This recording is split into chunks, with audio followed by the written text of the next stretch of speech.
I'm now at the Than hydropower station construction site. The arch dam is 289 meters high, which is equivalent to 100-story building. The arch dam has applied dozens of new innovation results. Let's have a look. During the hardening process, because of heat expansion and contracting, the expanding interior will generate tension on the surface, which might result in cracks. Besides, the Than dry hot valley has two characteristics.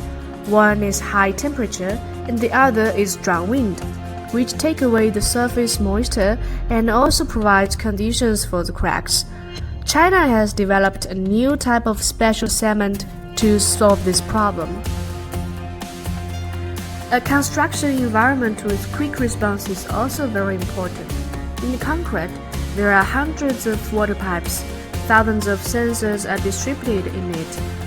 They report the temperature of various places to Than's most powerful brain, the Intelligent Construction System, which collects and analyzes massive amounts of data and help engineers realize the status of concrete in real time.